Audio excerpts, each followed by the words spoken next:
पकड़ दिवस के बड़े प्रोग्राम हुआ करते थे, उनमें एक है जमुनानगर जगाधरी। बहुत लंबे समय से, शायद आप लोगों के दादा के समय से पूछ रहे कभी अपने बुजुर्गों से, तो वो बताएंगे कि आपके दादा बताएंगे कि उनके दादा के समय से जमुनानगर जगाधरी का इतना पुराना इतिहास है। मगर मैं इसीलिए यहां से शुरू कर रहा हूं कि आपके दादा गवाह हैं, दादा के दादा गवाह हैं कि वाल्मीकि प्रगट दिवस पे बड़ी बड़ी शोभा यात्राएं, भजन पार्टियां और दूसरी तरह की भजन पार्टियां भी हुआ करती थी, कि बड़े बड़े संगीत सम्मेलन हुआ करते थे अलग अलग पार्टियों को बुला के। ये गवाह आपके दादा परदादा हैं। मगर फिर भी कोई एक आदमी आता है और आपके कान में कहता है कि वाल्मीकि नाम तो आपके साथ थोड़े समय से जुड़ा है। आपको ना अपने दादा पे यकीन, ना परदादा पे यकीन। एक आदमी जो कान में फूंक मार गया, जिसके पास कोई रिकॉर्ड नहीं है, वो कुछ दिखा नहीं रहा आपको, कोई रिकॉर्ड, कोई सबूत, आप उसकी बात पे यकीन कर लेते हैं। ये बिल्कुल वैसा है जैसे अपनी मां पे शक करना कि तू मेरी मां है कि नहीं। मां पे शक करना ये एक तरह से ईश्वर पे शक करने के बराबर है, क्योंकि ईश्वर ने मां को अपना दर्जा दिया है। हम ईश्वर को, सृष्टिकर्ता वाल्मीकि दयावान को जब हम कहते हैं सृष्टिकर्ता, कि उन्होंने सृष्टि को बनाया, मगर सृष्टि को चला कौन रहा है? सृष्टि को कौन चलाता है? सृष्टि को आगे मां चलाती है। ईश्वर ने अपना दर्जा दिया है। तो हम एक बड़ी अजीब स्थिति में है कि कोई कान में कुछ कह जाए, हम पुरानी कोई बात कुछ भी याद नहीं करते, उसके सीधे पीछे लग जाते हैं। और धर्म समाज ने वाल्मीकि प्रगट दिवस से हटकर, वाल्मीकि बेटे एक आदमी अंदर भेज दो यहां, वाल्मीकि प्रगट दिवस से हटकर जो हमारे और ऐतिहासिक बड़ी बड़ी जिसका कहते ऐतिहासिक महत्व होता है, और उसी लिए उसको फिर लोग याद करते हैं। आपके शहर में सिख समुदाय भी है, वो 10 गुरुओं का जन्मदिन भी मनाते हैं, उनका शहीदी दिन भी मनाते हैं। फिर उससे हटके गुरु ग्रंथ साहब का, उसका जब प्रकाश हुआ उसका दिन भी मनाते हैं। और मनाने का कारण क्या है? उनका विश्वास। नहीं तो अगर आप देखें, अगर कोई मेरे जैसा आदमी, शरारती आदमी, उनके कान में डाल दे कि 1699 1699 उससे पहले तो सिखी थी नहीं। 1699 गुरु गोविंद सिंह जब तलवार दे के खालसा पंथ की स्थापना करते हैं, तभी सिक्खी वजूद में आती है। मगर कोई कहे उससे पहले तो आप थे ही नहीं, और दूसरा आदमी उस बात को पकड़ ले कि अच्छा हम तो थे ही नहीं, चलो आप भी क्यों हैं। तो एक बड़ी कौम जो एक बड़ा रुतबा रखती है, छोटी संख्या होने के बाद भी उसका वजूद ही खत्म हो जाए। हम बिल्कुल ऐसे ही हैं। आपके दिमाग के बराबर भी कोई नहीं है। आपकी जो योद्धा होने की ताकत होती है, शूरवीरता, क्योंकि आज के प्रोग्राम को ऑर्गेनाइज कौन कर रहा है? वीर एकलव्य सेवा दल। एकलव्य का नाम हमने सुना और उसकी शूरवीरता पता है? जब एकलव्य का अंगूठा कट गया था, हमें कहानी उल्टी करके बताई जाती है स्कूलों में, किताबों में, करे एकलव्य ने खुश होके दिया था। खुश होके नहीं, द्रोणाचार्य ने धोखे से दिया था। मगर जब अंगूठा कट गया था, तब भी एकलव्य ने हिम्मत नहीं हारी, हौसला नहीं हारा। उसने फिर भी तीर चलाना सीखा, कटे हुए अंगूठे के बावजूद। देखते कभी कभी, अब तो आपके पास मोबाइल है, मोबाइल के ऊपर दुनिया भर के YouTube आ जाते हैं, बहुत सारे वीडियोस, और भी कई उसमें ऐसे कई ऑप्शन हैं। कई ऐसे बच्चे हैं जिनके हाथ काम नहीं करते, पैर से पेंटिंग बनाना सीख जाते हैं, और आपके टीवी में, आपके मोबाइल में उनकी फोटो आती है। पैर से कलम पकड़ते, पैर से ब्रश पकड़ते हैं, पैर से ब्रश को कलर लगाते हैं और पेंटिंग तैयार कर देते हैं। ये कहते हैं कि आपकी लगन होनी चाहिए, आप में इच्छा शक्ति होनी चाहिए। एकलव्य का अर्थ भी यही है। एकलव्य का भाव अर्थ करोगे तो उसका अर्थ है लगनशील, जिसकी लगन मजबूत हो। और एकलव्य की लगन, केवल उसकी लगन मजबूत नहीं थी, एकलव्य की लगन से उसकी मां की लगन ज्यादा मजबूत है। आज मैंने दो माओं पे बात कर दी। एक एकलव्य की मां पे, मां सुलेखा। आपने तो नाम भी नहीं सुना होगा कि एकलव्य की मां का क्या नाम था। हमें और माओं के नाम याद रहते हैं, डराने वाली माओं के नाम याद रहते हैं, शूरवीर बनाने वाली माओं के नाम याद नहीं रहते। एकलव्य की मां सुलेखा, उसका इरादा मजबूत था। दूसरा, मां सीता, जिसके बच्चों की नाम पे हम आज वाल्मीकि विजय दिवस मना रहे हैं। वो वाल्मीकि विजय दिवस, वो जिस जंग को कुशलव ने जीता था। दोनों के पीछे माएं थी, दोनों के पीछे। एकलव्य जब रोते हुए लौटा, जब द्रोणाचार्य ने उसे नीच कह के, भंगी कह के, शूद्र कह के, अछूत कह के आश्रम से बाहर निकाल दिया। बड़े सिंपल, आप बताइए एक बात अपने मन से। मेरे पास एक बच्चा आ रहा है, कैसे भी आ रहा, और मैं उसे गाली देके, जोर से डांट के भगा दूं, वो बच्चा मुझे जय वाल्मीकि करेगा? नहीं करेगा।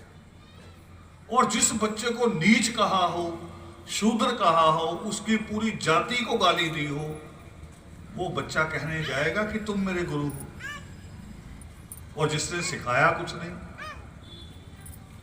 जब वो बच्चा रोते हुए लौटा, मां ने पूछा क्यों रो रहे हो? करा, मां तुमने वो दिखाया था ना मुझे मंदिर, 4 ईंट का, 4 ईंट का मंदिर जब तुमने मुझे दिखाया था जंगल में, और तुमने कहा था हम बड़ा नहीं बना सकते, हमें मना है, मारेंगे। आज भी है ना मंत्रों पे लिखा हुआ कि शूद्रों का प्रवेश मना है। कावड़ लेके आते हैं हमारे नौजवान, इस बस्ती के भी होंगे, जगाधरी के भी होंगे, अम्बाला के भी होंगे, पूरे हरियाणा के भी होंगे, पंजाब से भी होंगे। हमारे अंदर मूर्खों की कमी नहीं है, होंगे। कावड़ ले आते हैं, बाद में मंदिर कमेटी कहते जी आप नहीं चढ़ा सकते। बताओ हर साल ये खबरें छपती है कि नहीं? ये अपमान की खबरें छपती हैं कि नहीं? मगर उसके बावजूद भी अपनी बेइज्जती करवाने से हटते नहीं। फिर जाएंगे कावड़ उठा के। भी कभी अपनी तरफ भी मुंह करो, अपनी मां की तरफ भी मुंह करो। गंगा मां को जाते हैं, हमारी मां के सिर पे एक गंदगी की टोकरी, वो भी सिर पे, वो भी बाहर ही गिरा के आती थी, उसको कहा जाता था भंगन। यही था ना हमारे लिए। और गंगा में सारे नाले गिरते हैं, सारी गंदगी ना गंगा में गिरती है, उसको कोई नहीं कहता भंगन। किसी ने नहीं कहा। ये विचार दिमाग में सवाल लाने चाहिए। एकलव्य को जब उसकी मां ने रोते हुए देखा और एकलव्य ने कहा कि तुम ही ने मुझे वो 4 ईंट का मंदिर दिखाया था, फिर मेरे मन में इच्छा हुई कि मैं पहले तीर चलाना सीखूंगा, फिर बड़ा मंदिर बनाऊंगा, देखूंगा कौन रोकने आता। एकलव्य की मां ने उसके आंसू पोंछे, सीने से लगाया, फिर उसे कहा कि मैं अपने बच्चे को पूरी कहानी बताती हूं, तुम्हें तो वहां जाने की जरूरत ही नहीं। ये जो कलाएं हैं, चाहे वो संगीत की, चंडाल जी गा रहे थे, उम्र पूछिए उनकी कितनी है, सीनियर सिटीजन है, और आवाज देखिए, आप में कई नौजवान भी उतनी बुलंद आवाज में नहीं गा सकते। मगर मैं जो यहां कहने जा रहा हूं, उनसे पूछिए उनका उस्ताद कौन है। हमारा कोई उस्ताद नहीं होता, वैसे हम उस्ताद जी कहते हैं एक दूसरे को। गाना भी खुद ही सीख लेते हैं, बजाना भी खुद ही सीख लेते हैं, और हमसे अच्छा संगीतकार नहीं होता, हमसे अच्छा गायक नहीं होता। आज फिल्म इंडस्ट्री का सबसे बुलंद आवाज का गायक कौन है? जिसकी सबसे बुलंद आवाज है, सुर जिसके आगे पीछे दौड़ते हैं, सुखविंदर। और कौन है? आप में से ऐसी एक मां ने जन्म लिया, इसी वाल्मीकि कौम से। सब कुछ आप में है। और यही मां सुलेखा ने वीर एकलव्य से कहा कि तुम वहां क्यों गए? तुम्हें वहां जाने की जरूरत नहीं। जिस परमेश्वर ने, जिस करुणा सागर ने कुशलभ को सिखाया था तीर चलाना और राजा राम का अहंकार खत्म कर दिया था, वही परमेश्वर, वही सृष्टिकर्ता, वही योगेश्वर, वही कमलेश्वर हिरण्यगर्भ वाल्मीकि तुम्हें भी सिखाएंगे। तब उस मां ने अपने हाथों से, जैसी वो बना सकती थी, एक मूर्त बनाई मिट्टी की और कहा कि इसे ही ईश्वर मान। वो है ना धन्ना भगत की कहानी कि पत्थर को भी मान लो, आपका विश्वास मजबूत होना चाहिए। मगर आज तो हमारे विश्वास वाल्मीकि तीर से जाते हुए भी पक्के नहीं होते। औरतें कभी कभी मेरे से शिकायत करती हैं, कह रही आपने कहा था वाल्मीकि तीर जाने से इच्छा पूर्ण हो जाती है, हमारी तो पूरी हुई नहीं। क्यों नहीं हुई? क्योंकि आप वाल्मीकि तीर्थ बाद में जाती हो, पहले बॉर्डर जाती हो। भले जाओ बाद में, मगर दिल की लिस्ट में पहला बॉर्डर लिखा होता है, फिर दरबार साहब, फिर जलियांवाला बाग, फिर करे चलो वाल्मीकि तीर्थ भी हुआ है। मां सीता की लिस्ट में तो अपने बाप का मायका भी नहीं था। उसने मायका भी हटा दिया था बीच में से। जब ससुराल छूटा, वो करीब मायका भी नहीं चाहिए, मुझे उस परमेश्वर के चरण चाहिए, सृष्टिकर्ता वाल्मीकि दयावान। आपका विश्वास उतना मजबूत थोड़ी है, आपका विश्वास वैसा नहीं। कोई नहीं बेटे, बैठे रहें तुम। वीर एकलव्य की मां ने मूर्त बना के दी। सुबह 5 बजे 4 बजे उठाना। अब तो आपके घरों में नल लगे हुए ना पानी के, तब नदियों पे जाते थे लोग नहाने। उठाना, नदी पे स्नान कराना, और फिर उसे कहना भी अब उठाओ तीर कमान, ईश्वर के आगे नमन करो, बोलो आदे वाल्मीकि नमो नमः, और शुरू हो जाओ। सृष्टिकर्ता वाल्मीकि दयावान। शुरू हो जाता था एकलव्य, और लगन मजबूत थी तो कैसा तीरंदाज बना। द्रोणाचार्य को चिंता हो गई कि ऐसा तीरंदाज, मैं अर्जुन को 1 नंबर बनाना चाहता हूं, ये 1 नंबर है। अर्जुन का मुकाबला क्या हुआ था? अर्जुन ने क्या मुकाबला जीता था? कि मछली घूम रही है ऊपर, यही पढ़ाया था ना, और उसकी आंख में तीर मारना। अब एकलव्य ने जब तीर चलाया तो देखो कैसा चलाया। देखो दोनों में फर्क, यहां से फर्क है, हृदय से, ईमान से। एकलव्य ने एक बाज को देखा कबूतर को पकड़े हुए, और सोचा इसे कबूतर को छुड़वाना है, मासूम कबूतर को मार देगा ये। मगर जब तीर सीधा किया चलाने के लिए, तो एकदम सवाल आया कि एक कातिल तो बाज है, दूसरा कातिल मैं हो जाऊंगा, फिर फर्क क्या हुआ? उसी वक्त रुका, तीर को बीच में से मोड़ा, ऐसे आदि पावन सत्या की तरह, फिर चलाया उसे। बाज और कबूतर दोनों बीच में फंस गए, उसके बीच में फंस गए, ऐसे नीचे गिरे, दोनों को अलग अलग किया, छोड़ दिया। ये दृश्य अपने आश्रम में बैठे द्रोणाचार्य ने देखा, बड़ा हैरान हुआ कि ये कौन सा स्टाइल है, भी तीर चले और जख्म भी ना हो, हत्या भी ना हो, तो फिर दुनिया का सबसे बड़ा तीरंदाज कौन? वो तो एकलव्य हुआ। तब एकलव्य का अंगूठा मांगा गया, एकलव्य के घर पे पहुंच गया, जिसने अपने आश्रम से निकाला था उसके घर तक पहुंच गया। बस यहां एक मिस्टेक हुई, एक गलती जो आप भी करते हो, आप भी करते हो। जब आपके घर तक कोई आ जाए, कितना बड़ा दुश्मन हो, आप क्या कहते हो? आओ जी, 4 पहिया से चद्दर साफ करते हो, आइए बैठिए। सब भूल जाते हो कि ये तो हमें बस्ती में भी घुसने नहीं देते अपनी में, उसको हम कहते हैं आओ जी, ये स्वभाव में। और बड़ा है तो बड़े का रुतबा दे देते हैं उसे। एकलव्य के मुख से निकल गया, आइए गुरुजी बैठिए, बस उसी शब्द को पकड़ लिया। वो कह रहे गुरु दक्षिणा लेने आए हैं, पहले वो दो, फिर बैठे। दे दिया अंगूठा। मगर अंगूठा देने के बाद भी एकलव्य ने अपने पैर से भी तीर चलाया, मुंह से भी तीर चलाया, और इतना बहादुर बना उसके बाद भी। जैसे तुलसी ने लिखी ना एक अलग से रामायण को अलग लिखा रामचरितमानस, ऐसे ही एक महाभारत को सूरदास ने लिखा अलग से।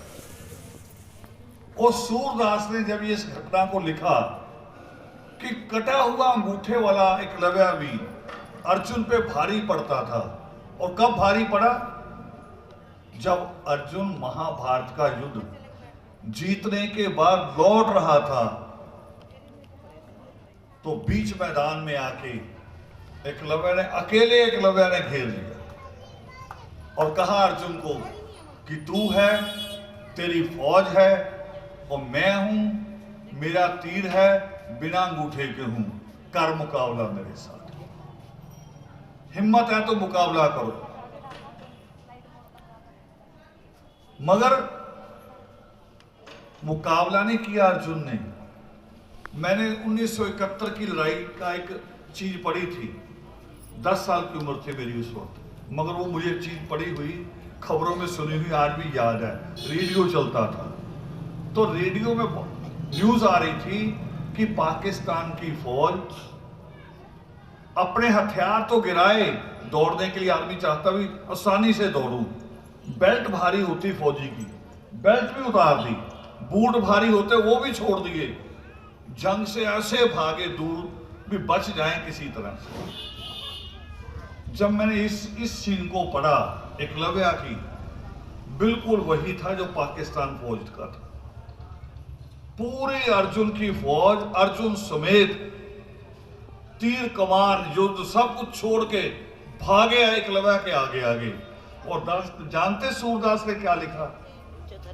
हमारी बहादुरी को बहादुरी नहीं लिखते, फिर भी बेईमानी होती है दिल में।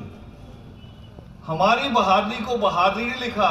सूरदास कहते हैं कि समय समय की बात है, समय बहुत बलवान, वही अर्जुन वही गोपियां, वही धनुष वही बाण। करे समय बलवान था। देखो समय बलवान था और आप ही समय के चक्कर में पड़े रहते हैं। शादी बच्चों की रखेंगे, पंडित के पास पहुंच जाएंगे, समय निकाल दो जी। बच्चे को जन्म आपने दिया, पंडित से पूछ के दिया था। बच्चे आपके जिनकी शादी करते हैं आप, बच्चे को जन्म दिया और पूछने जाते पंडित से कि जी कब शादी करें। और नोट करो मेरी बात, नौजवान खास तौर पे, कब होती हैं शादियां? जब बच्चों के पेपर होते सिर पे। बच्चों के पेपर होते हैं और हमारे घरों में शादियां होती हैं। ये आज तो चलो अच्छा लग रहा है, ये बड़ा बॉक्स रखा हुआ साउंड सिस्टम, मगर हमारे यहां तो जब शादी होती है एक एक हफ्ता पहले ही ऐसा बक्सा लाके दरवाजे के बाहर पड़ोसियों की तरफ मुंह करके रख देते हैं, पूरी बस्ती की तरफ। खुद अंदर बैठे रहेंगे, बाहर पूरी बस्ती को परेशान रखेंगे, कहेंगे हमारा लड़का जब अनपढ़ गवार उसकी शादी हो रही है, बाकी बस्ती के बच्चे क्यों पढ़ जाए। बताओ फिर हम एकलव्य का खून है? एकलव्य शादी की तरफ भागा था कि अपने कैरियर की तरफ, कुछ बनने की तरफ गया था कि शादी की तरफ? बनने की तरफ। वो कुछ बनने की तरफ गया।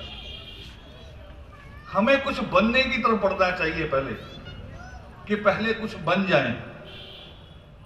हमारे माँ बाप को भी एक ही विचार रहता है, करे बाची दादी क्या कहती, बस आंखें मींचने से पहले ना पोते की बहू देख लूं। चलो ईश्वर बातों में आ जाता है, करा चलो इसको बेचारी की इच्छा पूरी कर दो, पर उसकी इच्छा इतनी नहीं होती, वो अगली एप्लीकेशन फिर लगा देती है। जैसी बहू आती है पोते की बहू को लेके फिर आ जाएगी मंदिर में, करी पोता देख लूं तब तक मेरी आंखें खुली रखना। ईश्वर बड़ा परेशान है, ये तो बेईमानी, अभी तो कुछ और कहा था, आज कुछ और। ये कहीं नहीं मांगती दादियां कि इतना लायक हो कि युगों तक लोग मेरा नाम भी याद रखें कि फला दादी का पोता है। युगों तक। बाबा साहब भीमराव अंबेडकर जिनकी वजह से हम यहां बैठे हैं आज, ये माइक लगाने का अधिकार नहीं होता। मैं एकलव्य की कहानी कह रहा था ना अभी, कि मंदिर का अधिकार नहीं था, पूजा पाठ का अधिकार नहीं था। किसकी वजह से हुआ? बाबा साहब भीमराव अंबेडकर की वजह से। अगर वो भी शादी शुदियों के चक्कर में रहते कि ठीक अब शादी हो गई है, अब बच्चे पालो, उन्होंने अपने बच्चे नहीं पाले, आपके लिए लड़ाई लड़ते रहे, आपके लिए। और पत्नी भी आपके जैसी नहीं थी कि आज आप बस घर बैठ। मुझे तो एक ऐसी कहानी याद है, मैं कह रहा हूं ईश्वर ऐसा किसी के साथ ना करे। एक बड़ा अच्छा बच्चा था हमारा, मगर ये प्रचार में घूमते हैं। अभी दलविंदर बता रहा था, कह रहा रात घर लौटने लगा तो साथियों ने कहा भी रहने दो, नहीं जाना, तैयारियां करेंगे। करे मैं रुक गया। 15-20 किलोमीटर गांव है। सुबह वापस गया।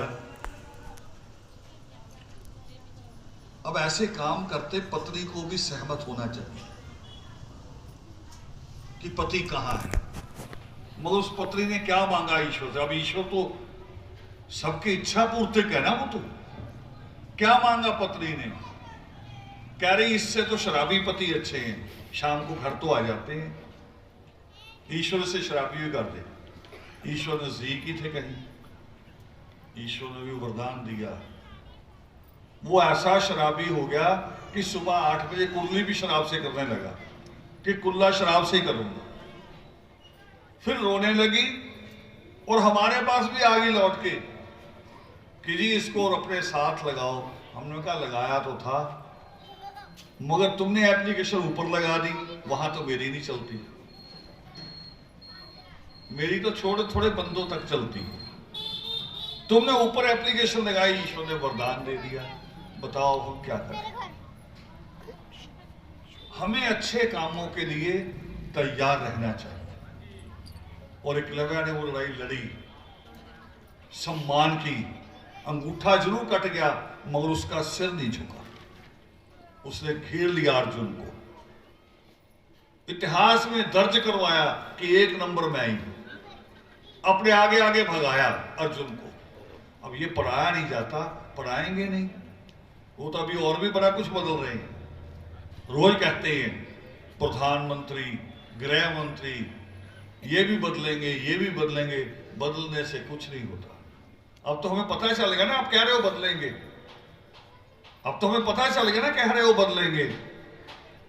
और हम सच पढ़ेंगे। हम क्यों पढ़ेंगे तुम्हारा बदला हुआ? हम सच पढ़ेंगे। अब हमारे वाल्मीकि विजय दिवस पे, दूसरी मां पे, वो मां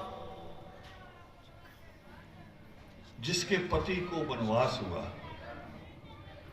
सीता को हुआ था वनवास।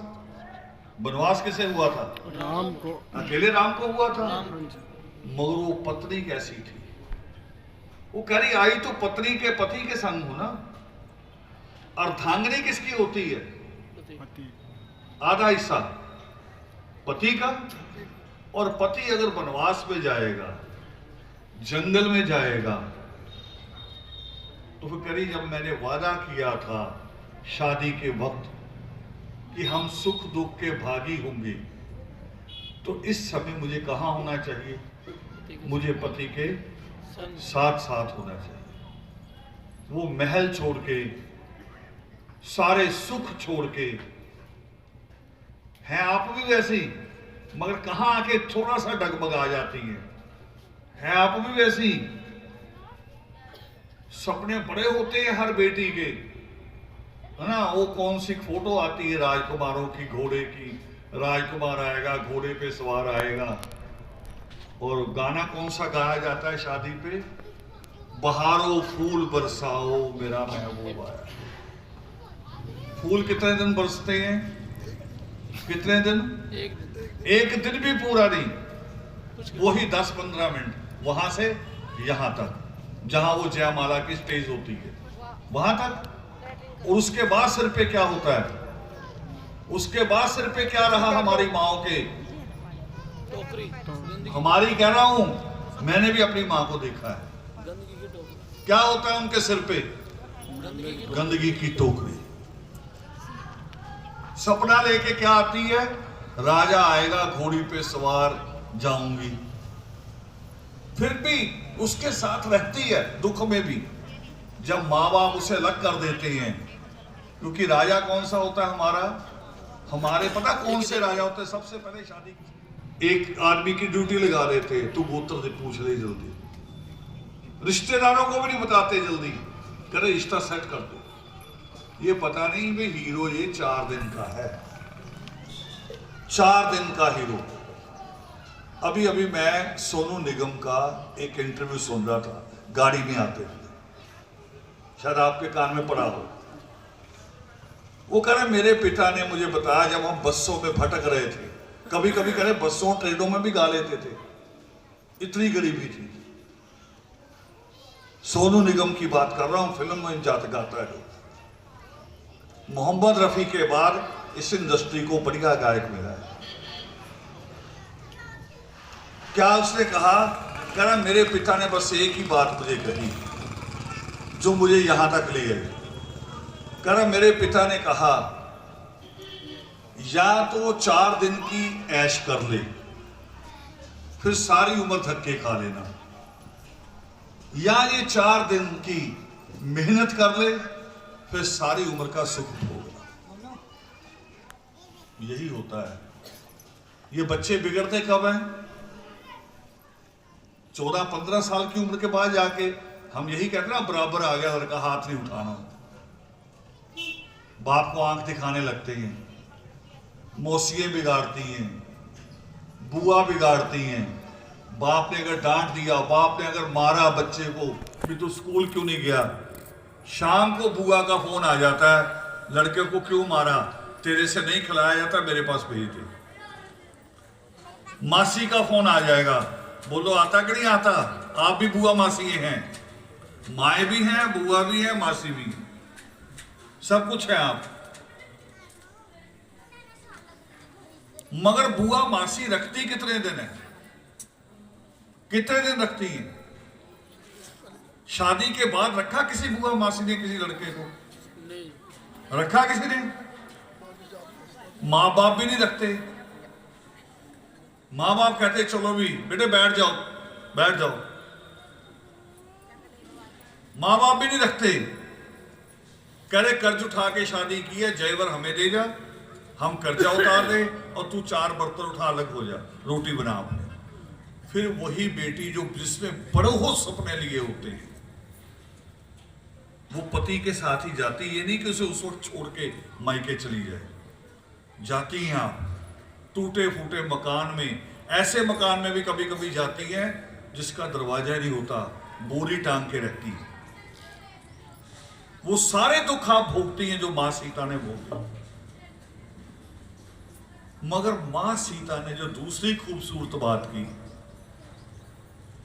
जो दूसरी खूबसूरत बात है, सारा दुख झेलने के बाद भी जब दूसरी बार राम ने मां सीता को घर से बाहर निकाला, शक करके, उस मां सीता को जिसने अग्नि पे चल के दिखाया, उसके बाद उस मां सीता के चरित्र पे शक किया। उसके बाद फिर मां सीता ने अपने ज्ञान को टटोला, अपने ज्ञान को, जो ज्ञान माएं देती है ना, पूरा समाज देता है कि तेरी डोली पति के घर में जाए, डोली में बैठ के जाना और अर्थी पे बैठ के निकलना, देते रहे ज्ञान। मां सीता ने उस सारे ज्ञान को टटोला, घुमाया अपने दिमाग को, भी इसमें ठीक क्या है, इसमें सच क्या है, क्या औरतें, लड़कियां, बहुएं, बेटियां ये जुल्म सहने के लिए बनी है,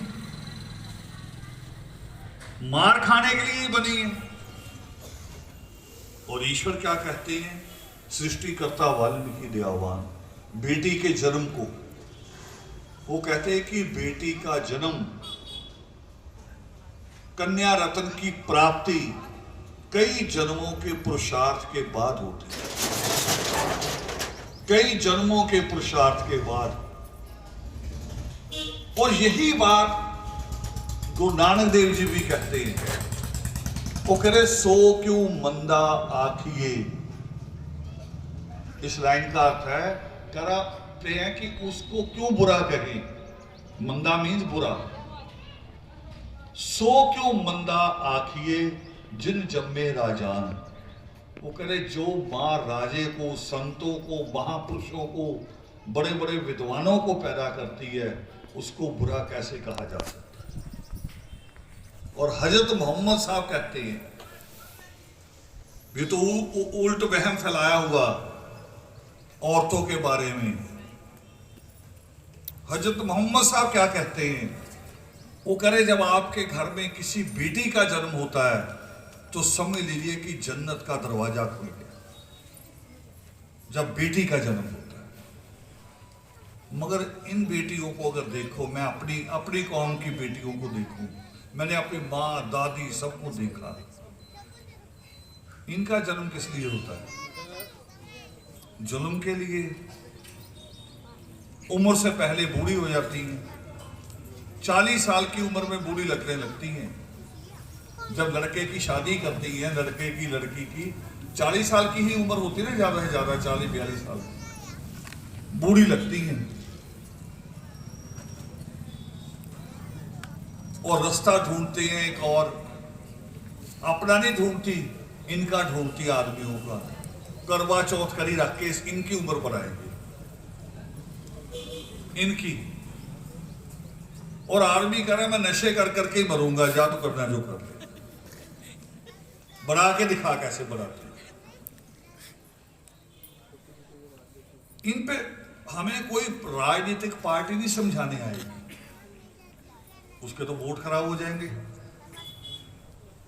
और समझाएगा भी क्यों?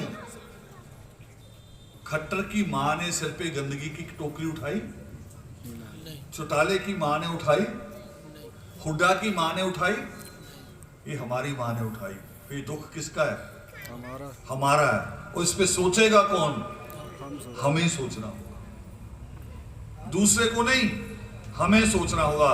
और बुजुर्गों ने कहा है कि ईश्वर उनकी मदद करता है जो अपनी मदद खुद करे। आप प्रयास करोगे इस गंध से निकलने का तो ईश्वर आपके बराबर खड़ा हो जाएगा। अभी अभी आज की मिसाल है ताजा, कभी होता नहीं मेरे साथ जीवन, ऐसे कम होता है। सबसे ज्यादा पुरुषार्थी जी चंडाल जी मेरे साथ चलते हैं, इनको पता होगा। मैं कई बार 4 घंटे गाड़ी चलाऊं, 6 घंटे चलाऊं, कई बार चाय की भी मुझे नहीं होता भी चाय पीनी है, होता है चलो पहुंच ले जहां पहुंचना है। आज पता नहीं, अभी रास्ते में था, मैं आपके शहर में प्रवेश कर गया था। मैंने इन साथियों से कहा, मैंने कहा यार आज पता नहीं क्यों ऐसे हो रहा, भूख सी लग रही है। चले वैसे ही है जैसे रोज चलते हमेशा, उतनी ही चाय ली है, उतने ही बिस्किट लिए हैं, मगर उसके बाद भी लग रही है। और जब वो मिल जाएंगे हमें रोड पे खड़े हुए यहाँ की टीम, फिर वो सीधे पंडाल में ले जाएंगे, और सीधे ही आता हूं मैं पंडाल में। तो मैंने कहा कुछ खा लें, उधर से फोन आ गया कि जी फला चौक पे पहुंच जाओ। हम पहुंच गए, मैंने कहा चलो छोड़ो, नहीं है आज तो नहीं है। मगर जब उस चौक पे ये लेके गए, हमें एक कट खड़ा कर दिया। मैं लड़कों से पूछ रहा भाई प्रोग्राम कहाँ, झंडे लगे होते हैं, बैनर लगे होते हैं, यहाँ तो कुछ भी नहीं। करे यहाँ नाश्ता है। मैंने इनको बताया देखो ईश्वर कहाँ से सुन रहा है, बात हमने आपस में की थी, सुन इन्होंने ली, ईश्वर ने इनको संदेश दे दिया। मेरा बहुत अखंड विश्वास है ईश्वर पे, मगर ईश्वर करता उसकी है जो पुरुषार्थ करे। पुरुषार्थ के बाद फल मिलता है, पहले नहीं। मां सीता जब जा रही थी दूसरी बार, ये बात अपने दिमाग में बिठा लो। अभी आधा रास्ता हुआ था, अयोध्या निकले हुए आधा रास्ता, आगे जनकपुरी और आगे आधी थी। कितनी मान लो, जितनी आपके यहां से दिल्ली। अर्जुन को लक्ष्मण को कहा कि बेटे रथ रोक दो। लक्ष्मण ने रथ रोका और खड़े होकर पूछा कि मैया क्या बात है? करी बस मुझे यही उतरना, मेरा ठिकाना आ गया। लक्ष्मण ने कहा भी शायद आंख लग गई हो गई, पता नहीं चला अभी हम कहां पहुंचे हैं। लक्ष्मण ने कहा कि नहीं माते, अभी तो हम आधे में पहुंचे हैं, तमसा नदी के किनारे। अभी तो आधा 250 किलोमीटर और पड़ा है। जनकपुरी और अयोध्या के बीच में 500 किलोमीटर का रास्ता है। बीच में तमसा नदी है जहां वाल्मीकि तीर्थ है, वाल्मीकि नगर, जहां पर सम्रायण की रचना हुई, जिसको आप रामायण कहते हैं, जहां पर परमेश्वर ने पावन योग शिष्ट का ज्ञान दिया ब्रह्मा के पोते भारद्वाज को। मां सीता ने कहा नहीं, लक्ष्मण से कहा कि मुझे धोखा नहीं हुआ, मुझे तो ज्ञान हुआ है, मुझे ज्ञान हुआ है कि जैसी मेरे लिए अयोध्या है वैसी मेरे पिता का घर है जनकपुरी, क्योंकि वो भी एक राजा है, यहां भी राजे हैं, राजे राजे एक समान। मेरे पेट में बच्चा पल रहा है, ये उधर पले या इधर पले, दोनों जगह ऐसे क्या सिखाया जाएगा? तीर चलाना, तलवार चलाना, राजनीति करना। मगर इंसान बनना कहां सीखेगा? ये वो जगह है जहां ये इंसान बनना सीखेगा। सृष्टिकर्ता वाल्मीकि दयावान का द्वार आ गया। मैं हिरण्यगर्भ वाल्मीकि व्योम के चरणों में अपने बच्चे का भविष्य देख रही हूं। ये बात समझाओ अपने दिमाग में। अब मैं ताजा मिसाल, अभी इतिहास को छोड़ दो, अभी ताजा मिसाल देने जा रहा हूं। मेरी किताब में भी जिक्र है। पहला जिक्र सिरसा का। एक आदमी नगर पालिका में बड़ा बाबू, हेड क्लर्क, जिसको अब नई भाषा में कहते हैं सुपरिटेंडेंट, जिसके नीचे सारे बाबू होते हैं, और बच्चा उसका लगा उसी नगर पालिका में सफाई कर्मचारी।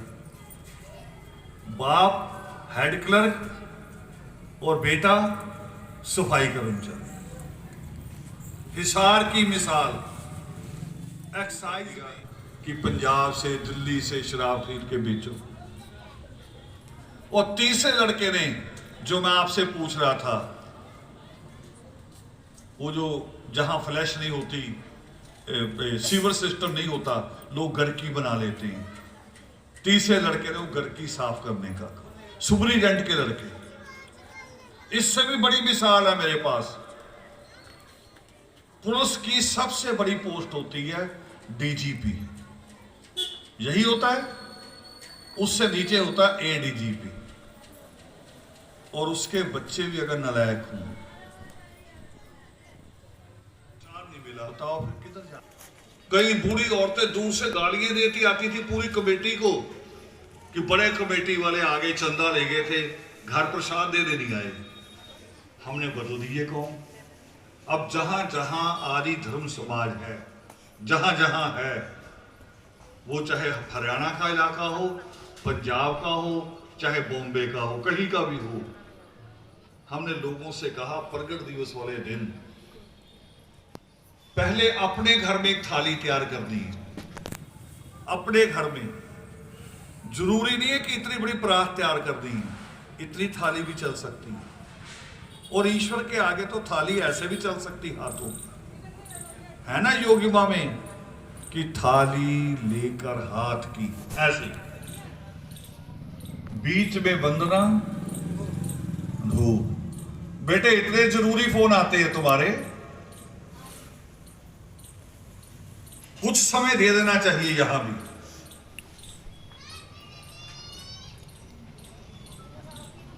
वो थाली लोगों से हमने कहा कि वहां से ना उम्मीद करो। आपके यहां भी होंगे ना गुरुद्वारे मंदिर बड़े बड़े, कई भिखारी उनके बाहर ही बैठे रहते हैं पूरी उम्र, रोज वहीं का प्रसाद खाते हैं, फिर भी भिखारी रहते हैं, है कि नहीं है?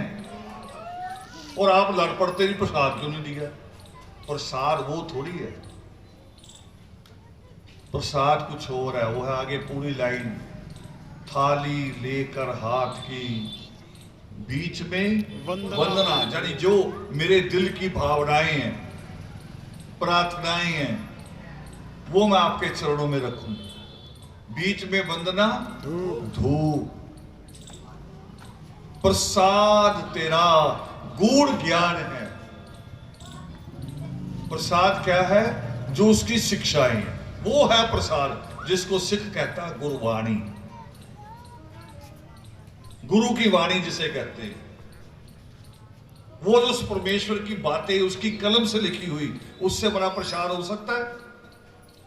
ये खाया हुआ प्रसाद कितने समय रहता है साथ? सुबह खाते, दोपहर को भूख होता कि नहीं? दोपहर को खाओ, है ना। शादियों में तो लोग इतनी प्लेट भर के खाते हैं,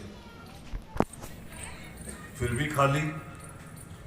और करवा चौथ वाले दिन औरतें पता कैसे रखती है करवा चौथ? सुबह 5 बजे उठ के, जिसे कहते हैं फेड़िए, कच्चा मैदा होता है और ऊपर से दूध। कभी गूगल पे सर्च करो कि मैदा और दूध कितना समय लेते पचने में। सबसे ज्यादा समय लेते पचने में, जल्दी नहीं वो पचता खाया हुआ।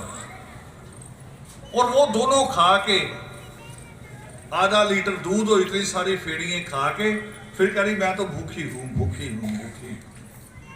5 बजे खाया और शाम को 5 बजे सच में ही भूखी हो जाती है। 5 बजे चांद को ढूंढना शुरू कर देती, कहाँ है, कहाँ है, कहाँ है। असल में चांद नहीं ढूंढ रही, यहां हो रहा होता कुछ पेट में, क्योंकि चांद दिखेगा तो खाएगी। तो प्रसाद खाना नहीं है, प्रसाद असल में उस परमेश्वर का ज्ञान। और मां सीता ने फिर क्या चुना? मां सीता ने चुना, अर्जुन को कहा कि मेरे लिए और मेरे बच्चे के लिए सबसे अहम जगह यही वाल्मीकि तीर्थ, मां तमसा का किनारा है। उसको आज कहते वाल्मीकि नगर है उसका नाम। ट्रेन भी वाल्मीकि नगर नाम से चलती स्टेशन है, एयरपोर्ट भी वाल्मीकि नगर के नाम से है। वहां जाओगे आपको लगेगा कि वाल्मीकि नाम का कोई रियासत में आ गए हैं, क्योंकि कॉलेज भी वाल्मीकि नाम से, होटल भी वाल्मीकि नाम से, स्कूल भी, हर चीज। और ये नहीं कि वाल्मीकि कौम ने बनाया है, वाल्मीकि कौम का कोई घर नहीं है वहां, एक भी घर नहीं। सफाई वाले हैं मगर वो डोम कहलाते हैं, अपने आप को हेला कहलाते हैं। मगर बाकी जनरल लोग भी, जिसका बड़ा होटल है बदिये का, वो भी वाल्मीकि नाम से। वहां मां सीता ने चुना, किस चीज को चुना? विचार को, कि मेरे बच्चे के विचार उस राजा के जैसे नहीं होने चाहिए जिसके आगे मैंने अग्नि परीक्षा दी, जिसके साथ मैं नंगे पांव चली, उसके जैसे नहीं होने चाहिए। मेरे बच्चे का दिमाग उस परमेश्वर के चरणों में बैठ के होगा जो एक क्रोध की पुकार भी सुनता है, जो क्रोध की पीड़ा को भी महसूस करता है, पक्षी की। मेरे बच्चे का दिल भी वैसा ही होना चाहिए। अब आप माए हैं, आदमी, मेरी कौम में तो माएं भी काम करती हैं, मगर फिर भी बच्चों को बनाने का काम भी आपके हाथ में। क्या बनाना है,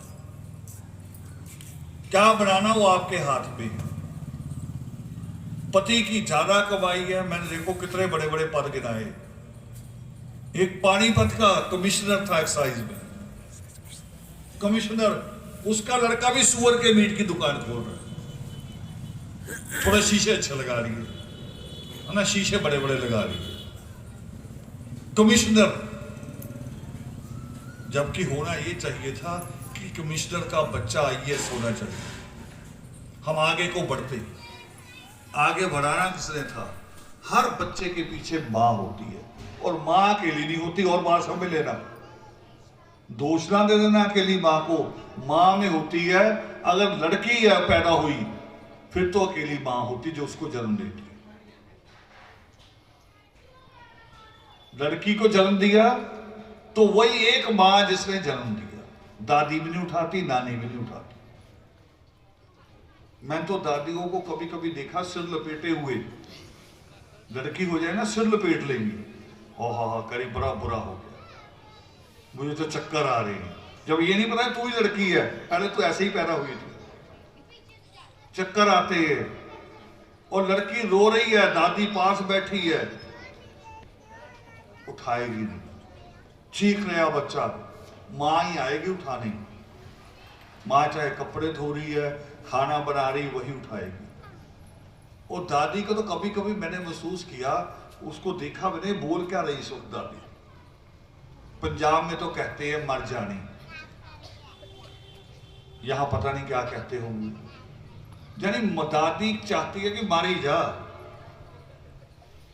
मुझे ये लगता उस वक्त, हाँ लड़का हो जाए फिर मां एक नहीं होती, दादी पहले मां बन जाती, छीन लेगी उससे, कहेगी तुझे तो पता नहीं बच्चे मैंने पाले हैं, मैं पालूंगी। लड़की हो तो नहीं पालेगी तो मां ही पालेगी, लड़का होगा तो दादी छीन लेगी। और दोपहर को स्कूल से आते बुआ छीन लेती है, स्कूल से आते ही बस्ता पटकते ही भतीजे को उठा के सारी सहेलियों को दिखाएंगी, भतीजा हुआ भतीजा हुआ भतीजा हुआ। शाम को दादा पूरे मोहल्ले में घुमाता है, पोता है पोता है पोता है, थोड़ा और बड़ा हो जाए फिर यहां बिठा लेता है ना कंधे पे, फिर वो नीचे उतरता ही नहीं, घर भी नहीं आता। और जब इतना बड़ा हो जाता है फिर दादी मेरे पास लेके खड़ी हो जाती है आगे। मैंने कहा जय वाल्मीकि हो गई, फोटो होगी अब उतरो। नहीं नहीं, इसके सिर पे हाथ रखो, ये घर नहीं बैठता, पढ़ता नहीं है, इधर ही रहता बाहर ही। तो मैंने कहा आवारा बनाया किसने? मैंने थोड़ी बनाया, तुम सबने मिलके बनाया आवारा। लड़की घर में क्यों रहती है हमारी? क्योंकि उसको हमने घुमाया ही नहीं, वो बेचारी घर में रहती, उसका सारा संसार घर में ही। और लड़के का घर में कुछ भी नहीं, घर उसका सराय है, पर रात को सराय में सोना है, सुबह फिर निकल जा रहा है। फिर एकलव्या, बबरीक, कुशीलव, महामुनि शंभूक और बाबा साहब अंबेडकर बन पाएंगे? अगर यही हमारी सोच रही तो बन सकेंगे? नहीं बन सके। एक बात और कह दी मैंने, बस खत्म करना है। मैंने चंडाल जी को प्रार्थना की थी, वो कह रहे एक भजन और। मैं कहा लोग धूप में बैठे हैं, मेरे ऊपर तो छाया है, वो कहेंगे जी खुद तो ठीक बैठे हैं, हमें फंसा रखा है। मैं कहा बस जल्दी कर दो, अंतिम बात कहनी है। मगर ये मत सोचना कि बात आपको कह रहा हूं और मैं बहुत सफेद पोश हूं। मैं भी इसी कौम में पैदा हुआ, जो इस कौम की कमी है वो मेरे घर में भी थी, मैंने भी वो देखी है। हम भूत पूजा में लगे हुए हैं, शादी में करे देवी साथ जाएगी लड़की के, भी इससे अच्छा और क्या हो सकता है? अगर मेरी बेटी के साथ कोई देवी जाए फिर मेरी बेटी के ऊपर कोई जुल्म कर सकता है? अगर सच में कोई देवी हो फिर उस लड़की की उसकी चोटी को पकड़ के सांस घुमा सकती है? पति आके उसके लात मार सकता है? फिर सोच के बताओ। मेरे साथ अगर गनमैन खड़ा हो, कोई आ सकता है मेरे को हमला करने? पहले गनमैन आगे आ जाएगा, बताओ आएगा कि नहीं आएगा बॉडीगार्ड? आप कह रहे हो देवी साथ जाती है, बरसों से कह रहे हो, और बरसों से माएं पिट रही हैं, बेटियां पिट रही हैं, मार खा रही हैं। 30-32 साल की उम्र में मैंने वो औरतें बेटियां भी देखी हैं जिनके ये दांत ही नहीं बचे, पति ने मारा और तोड़ दिए, और कहती फिसल के गिर गई, उसको भी छुपा लेती है। जो चीजें आदमी की खूबसूरती ईश्वर ने दी है, उसके जीवन का एक रास्ता भी दिया है, वो सारे खत्म हो जाते हैं। और उसके बावजूद उसको छुपाती हैं। ये छोटी छोटी बातें सोचो, अगर देवी होती, साथ आई होती, ये जुल्म नहीं होते। अगर मुर्गा काटने से, सूअर काटने से, बकरा काटने से हमारे दुख दूर होते तो आज रात बकरा काटते, सुबह उसी सफाई वाले काम पे नहीं जाते। अगर वो किसी पीर को चढ़ता ना बकरा, सच में कोई पीर खाता, सूअर अगर सच में कोई देवी खाती।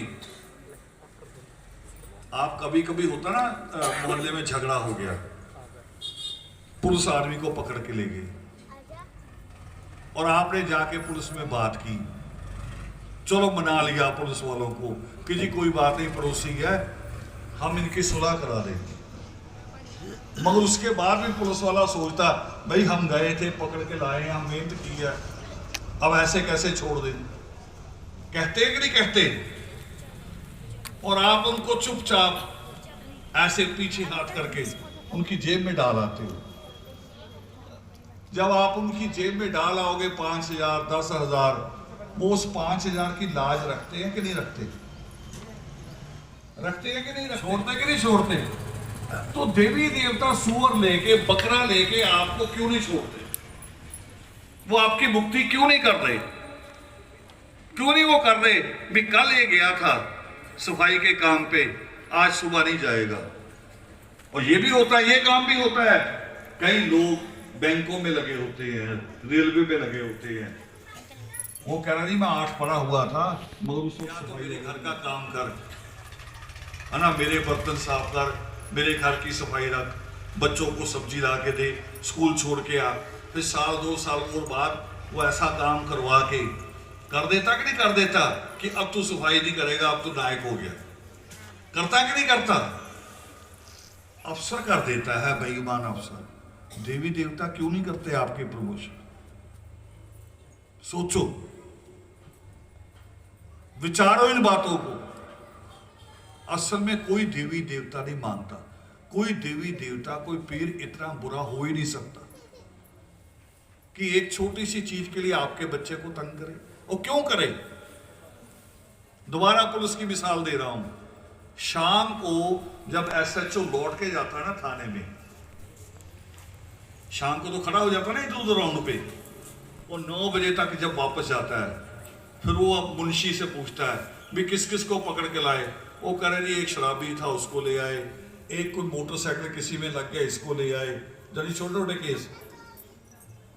वो कह रहा कब लाए? कह रहे 2 घंटे हो गए, 4 घंटे। कह रहा अच्छा हो बस ठीक है, छोड़ो अब इनको, भगाओ, कुछ नहीं है इसमें। बड़े बड़े केसों को रख लेता है, रख लेता है कि नहीं रख लेता है? बड़ा केस वो करे जी इसने बड़ा फ्रॉड किया है, 10 लाख का फ्रॉड किया, करे इसे नहीं छोड़ रहा, छोड़ता उसे नहीं छोड़ता। तो देवी देवताओं को तो यही चाहिए कि जो छोटे छोटे हैं बेचारे, रिक्शे वाला इस पे क्यों जुल्म करना है, सफाई वाला इस पे क्यों जुल्म करना है? अगर बकरा मांगना ही है तो अंबानी से मांगो, है ना। मैंने ईद पे पढ़ा था, आप भी यूट्यूब पे देखना, 1 करोड़ रुपए का बकरा भी होता है, 1 करोड़ रुपए का। 10 लाख के तो आम होते हैं ईद के दिनों में, मगर होते भी सच, देखने में लगते भी ये कुछ है। तो अंबानी तो वैसा बकरा देगा ना भाई 1 करोड़ वाला। उनसे देवी मांगती नहीं, ना कोई पीर मांगता है, आपसे बार बार मांगता है। असल में आपसे देवी और पीर नहीं मांगते, देवी और पीर बुरे हो ही नहीं सकते। बुरा तो आपकी बस्तियों में बैठा होता है जिसको आप कहते हैं सियाना, भगत, महंत। खाना उसने होता है। बताओ जब आप बकरा देते हो सूअर, उसकी मोटी मोटी चीज कौन ले जाता है? बताओ कौन ले जाता है? भगत ही ले जाता है ना।